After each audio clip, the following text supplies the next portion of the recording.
ছাত্ৰ ছাত্ৰীসকল, মই তোমালোকলৈ স্বাগতম জনাই আজি গণিতৰ এটা চলকযুক্ত একঘাতৰ সমীকৰণ linear equations in one variable যিটো দ্বিতীয় অধ্যায়ত আছে তাৰ মই তৃতীয় খণ্ড অৰ্থাৎ থাৰ্ড পাৰ্টটো আলোচনা কৰিম। তোমালোকে খুব মন দি শুনিবা আৰু চাবা। ঠিক আছে, এতিয়া মই আৰম্ভ কৰোঁ। এতিয়া চোৱা, তোমালোকৰ 2 নম্বৰত কৈছে তলৰ প্ৰত্যেকটো সমীকৰণ লগতে চলকৰ কিছুমান মান দিয়া হৈছে।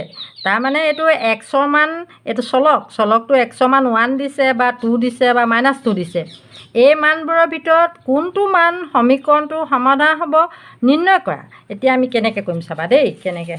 তাৰমানে কৈছে কি প্ৰশ্নটো 2x - 4 = 0 আৰু ইয়াত এক্সৰ মান এবাৰ 1 দি চাব কৈছে, এবাৰ 2 দি চাব কৈছে আৰু এবাৰ -2 দিব কৈছে। এইটো কোনটো দিলে 0 ওলাব, গম পাইছেনে? এতিয়া আমি কেনেকৈ কৰিম এইটো চাবা দেই। এইডোখৰ হৈছে আমাৰ বাওঁপক্ষ মানে লেফ্ট হেণ্ড ছাইড, আৰু এইডোখৰ হৈছে সোঁপক্ষ মানে সোঁফালে আছে সোঁপক্ষ, বাওঁফালে থকাডোখৰ বাওঁপক্ষ, আৰু এইটো কি ৰাইট হেণ্ড ছাইড। ঠিক আছে, বুজি পাইছা? এতিয়া প্ৰথমে আমি বাওঁপক্ষৰ লগত সোঁপক্ষটো এইডোখৰ লগত সমান চিহ্ন, এইফালৰখিনিৰ লগত এইফালখিনি শূন্যটো মিলিব, মানে এইটো ছাইডৰখিনি মিলিব নাই সেইটো চাম। বাওঁপক্ষ লেফ্ট হেণ্ড ছাইড কি আছে 2x - 4, 2x - 4 লিখি ল'বা। ঠিক আছে, এতিয়া 2 ভাগে থাকিলে এক্সৰ মান কি দিম বুলি ক'লোঁ, প্ৰথমতে 1 দি চাওঁ, 1 দি চালোঁ এক্সৰ মান -4। এতিয়া এইটো 2x মানে কি 2 লগত এক্সটো পূৰণ হৈ আছে, গতিকে এইডোখৰ আমি কি 2 × 1, গতিকে 2 - 4। তেতিয়াহ'লে 2 - 4 = কিমান হ'ব? -2 হ'ব। এতিয়া -2 হয় জানো? তো 0 হে আছিলে, গতিকে নহয়, সোঁপক্ষৰ লগত মিলা নাই। তাৰমানে ৰাইট হেণ্ড ছাইডৰ লগত নাই মিলা, এইডোখৰ লগত এইডোখৰ নাই মিলা, 0 ওলাব লাগিছিলে। তেতিয়াহ'লে আমি লিখিম কি বুলি, এতেকে এক্সৰ মান 1 দিয়াত সোঁপক্ষৰ লগত সমান নহয়, গতিকে সমাধান নহয়, এনেকৈ বুলি লিখি দিলেই হ'ল। ঠিক আছে, এতিয়া বুজি পাইছা? এইবাৰ মই কি দি চাম বুলি ক'লোঁ, এইবাৰ মই 2 দি চাম। চাবা দেই, বাওঁপক্ষ কি লিখিম আমি, বাওঁপক্ষ মানে কি লেফ্ট হেণ্ড ছাইড। ঠিক আছে, এইটো কি side? Left hand side. Left hand ছাইডটো আমি কি কৰিম এতিয়া, এই 2x - 4, এতিয়া 2 2 ভাগে ৰাখিলোঁ, এক্সটো মান কি দিম বুলি ক'লোঁ, এবাৰ 2 দি চাম। এইটো 2, এবাৰ 1 দি চাব কৈছে, এবাৰ 2, এবাৰ -2 দিবলৈ কৈছে। 2 দি চালোঁ, ঠিক আছে, 2 দি চালোঁ আমি, 2 দি চালোঁ, আৰু -4টো আছেই এইটো। তাৰপিছতে 2 × 2 = কিমান 0, কি 4, চৰি 4, -4 হ'লনে? তেতিয়াহ'লে -4 - 4 = কিমান 0। এতিয়া সোঁপক্ষৰ লগত সমান হ'ল নাই চোৱা, এতিয়া 0 আছিলে 0 হৈ গ'ল, গতিকে ৰাইট হেণ্ড ছাইড। তেতিয়াহ'লে আমি লিখিব পাৰোঁ 2x - 4 = 0 হ'ল কি কাৰণে, এক্সৰ মান 2 দিয়াৰ কাৰণে সমাধান হয়। ঠিক আছে, এইটো বুজি পালা? ঠিক আছে, এইবাৰ আমি কি দি চাম, -2 দি চাম দেই। এতিয়া চোৱা, বাওঁপক্ষ লেফ্ট হেণ্ড ছাইড 2x - 4, আকৌ এতিয়া কি দি চাম বুলি ক'লোঁ, -2 ইয়াত এক্সৰ ঠাইত -2 দিলোঁ। 2 2 ভাগে আছে, 4 4 ভাগে আছে। এতিয়া 2 × -2 = কিমান হ'ব, -4 হ'ব। মাইনাছে প্লাছে মাইনাছ হ'ব, 2 2 গুণ 4 হ'ল হয়নে, -4, সেইটো 4 to 4 এইটো হয়নে। এতিয়া কি হ'লগৈ, -4 - 4 = কিমান হ'ব, -8 হ'ব। গতিকে -8টো এতিয়া এইটো -8হে পালোঁ, গতিকে 0 পাব লাগিছিলে, গতিকে এইটো সমাধান নহয়। 2 - 2 দিলে সমাধান নহয়, গতিকে এক্সৰ মান -2 দিয়াত কি হ'ল, সোঁপক্ষৰ লগত সমান নহ'ল, গতিকে সমাধান নহয়। ঠিক আছে, বুজি পাইছা কথাটো? তোমালোকে এইটো সোঁপক্ষ, তেতিয়াহ'লে এইটো সোঁপক্ষ বুলি আমি লিখি দিব পাৰোঁ। সোঁপক্ষ ইংলিছত কি কয়, ৰাইট হেণ্ড ছাইড। ঠিক আছে, বুজি পাইছেনে কথাটো? এতিয়া তেতিয়াহ'লে আমি -2 দি চালতো নহ'ল, গতিকে অকল কি দি চালত হ'লগৈ আমাৰ 2 দিলত হোৱা হ'ল। 2 দিলত আমাৰ কি হ'ল, 0 ওলালে, গতিকে 2 হে হ'ব। এতিয়া আছে, এতিয়া 2x + 1/3 = 1। এতিয়া এক্সৰ মান কি দি চাব কৈছে, 1/-2, 1/2, 1/3, এবাৰ 3বাৰ দিব কৈছে, আমাৰ আগৰবাৰ যেনেকৈ কৈছোঁ 3বাৰ। এতিয়া এইডোখৰ বাওঁপক্ষ লেফ্ট হেণ্ড ছাইড, আৰু এইডোখৰ সোঁপক্ষ ৰাইট হেণ্ড ছাইড। এতিয়া লেফ্ট হেণ্ড ছাইড 2x + 1/3 হ'লনে? এতিয়া 2 2 ভাগে থাকিলে এক্সৰ মান কি দিম, 1/-2 দিম, 1/-2 দিলোঁ, 1/3। ঠিক আছে, বুজি পাইছা কথাটো? এতিয়া আমি কটাকটি কৰিলোঁ, 2য়ে 2ক ডিভাইড কৰিলোঁ, 1 এবাৰ গ'ল, 2য়ে 2ক হৰণ কৰিলোঁ, এবাৰ গ'ল, এইটো মাইনাছ থাকিলে। বুজি পাইছা কথাটো? এতিয়া আমি 1বোৰ পূৰণ কৰিলে 1য়ে হ'ব, আৰু মাইনাছে প্লাছে মাইনাছে হ'লনে?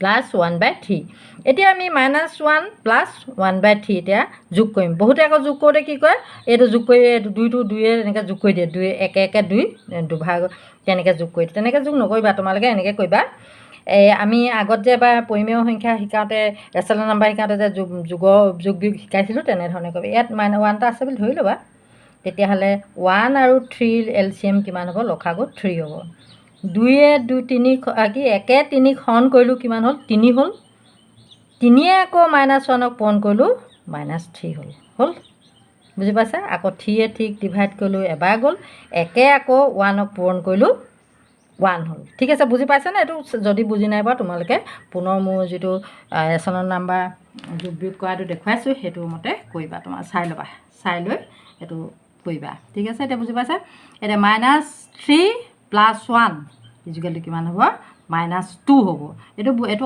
আকৌ পাহৰিছা নি বুজাই দিছোঁ না -3 মানে 3 টকা ধাৰ বুলি ধৰি ল'বা আৰু 1 টকা জমা প্লাছ মানে 1 জমা গতিকে 3 টকা ধাৰ 1 টকা জমা দি মেলি মোৰ কি থাকিব ধাৰ থাকিব 2 কেইটকা ধাৰ থাকিব 2 টকা ধাৰ থাকিব তেনেকৈ বস্তুটো বুজি ল'বা ঠিক আছে এইটো মই বুজিবৰ কাৰণে তোমালোকক দিছোঁ আৰু এতিয়ালৈ -2/3 হ'ল এইটো সোঁপক্ষ ৰাইট হেণ্ড ছাইড গতিকে ৰাইট হেণ্ড ছাইড 1হে আছিলে এইটো 1 আছিলে না বাৰু 1 ওলালে জানো এইটো নোলালে নহয় সেইটোহে ওলালে গতিকে এইটো কৈছে যে 1 গতিকে x = 1/-2 দিয়াত 2x + 1/3 = 1 সমীকৰণটো সমাধান নহয় ঠিক আছে এইটো নহ'ল ন সমান নিশ্চয় বুজি পাইছা এইবাৰ তোমালোকে ইয়াত কি দিবা 1/2 দিবা ইয়াত আকৌ তিনিবাৰ কৰিব লাগিব আকৌ নেক্সট বাৰ দিবা 1/3 দিও কৰি চাবা কোনটো দিলে 1 ওলায় সেইটোতে গম পাই যাবা তোমালোকে ঠিক আছে বুজি পাইছা এইবাৰ চোৱা এইটো এটা তোমালোকে চোৱাচোন এইফালেও ভেৰিয়েবল আছে আৰু এইফালেও আছে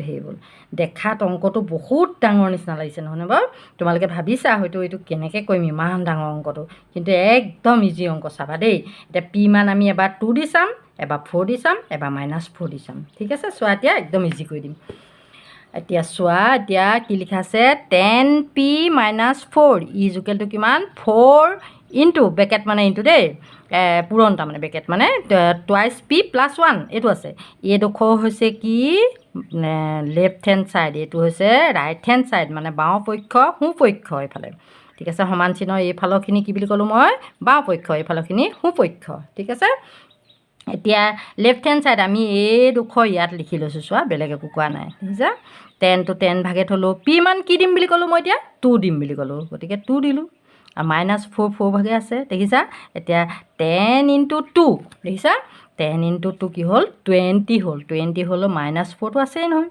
4টো গতিকে 20 - 4 = 16 ঠিক আছে বুজি পাইছা এইটো এতিয়া এইডোখৰ বুজি পাইছা যেতিয়া এতিয়া আমি এইডোখৰ কৰিম এতিয়া ৰাইট হেণ্ড ছাইডডোখৰ সোঁপক্ষখিনি কৰিম এতিয়া এইডোখৰকে ইয়াত তুলি আনিছোঁ চোৱাচোন ইয়াৰ পৰা ইয়ালৈ লৈ আহিছোঁ 4 × 2p + 1 দেখিছা এতিয়া 4 × 2 to 2 ভাগে থ'লোঁ 4 to 4 ভাগে এতিয়া পি মানে কি দিলোঁ 2 দিলোঁ যিহেতু ইয়াত মই পি মান 2 দিছোঁ ইয়াতো 2 দিবই লাগিব ঠিক আছে বুজি পাইছা আৰু +1টো আছেই 1টো এতিয়া 4 to 4 ভাগে আছে 2 এতিয়া এটা কথা মনত ৰাখিবা দেই বহুতে কি কৰে এই 4 2 পূৰণ কৰি দিয়ে ব্ৰেকেট দেখি পূৰণ কৰি দিব এনেকৈ নকৰিবা তোমালোকে সদায় মনত ৰাখিবা য'তে যি অংকই নহওক ব্ৰেকেটটো দেখিলে আগে ব্ৰেকেটৰ কি আছে সেইখিনি কৰি ল'বা কিন্তু আৰু এটা কথা ব্ৰেকেটত যদি হৰণ আগে থাকে হৰণ কৰিবা তাৰপিছত পূৰণ তাৰপিছত যোগ বিয়োগ কিন্তু ইয়াত কিন্তু হৰণটো নাই কাৰণে পূৰণটো আগে আছে পূৰণটো আমি আগে কৰিম এইটো সচোৱা আগে কৰিম 2 × 2 4 +1টো আছে 1টো যোগ কৰিলোঁ 5 হ'ল ঠিক আছে বুজি পাইছা তেতিয়া 4 × 5 20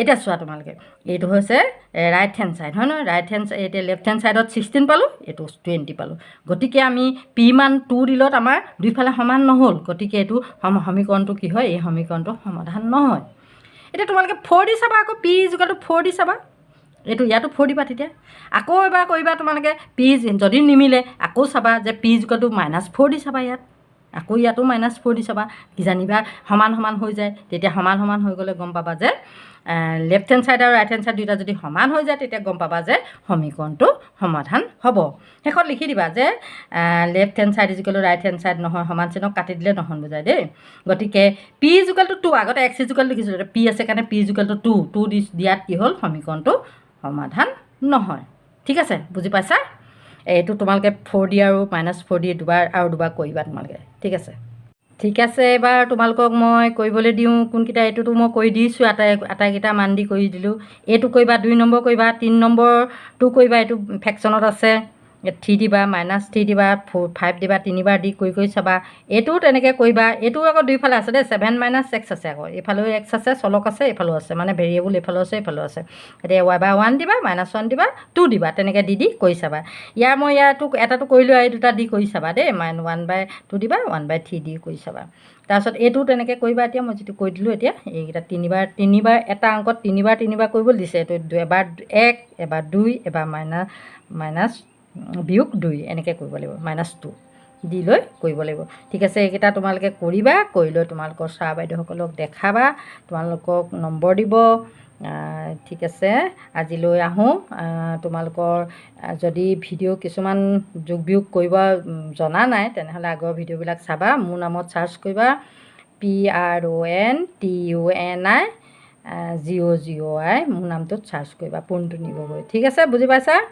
আৰু তোমালোকে ভিডিঅ'বিলাক লগৰবিলাকলৈ শ্বেয়াৰ কৰিবা, আৰু নেক্সট ভিডিঅ'টো চাবলৈ নাপাহৰিবা। ঠিক আছে, আজিলৈ আহোঁ। ধন্যবাদ।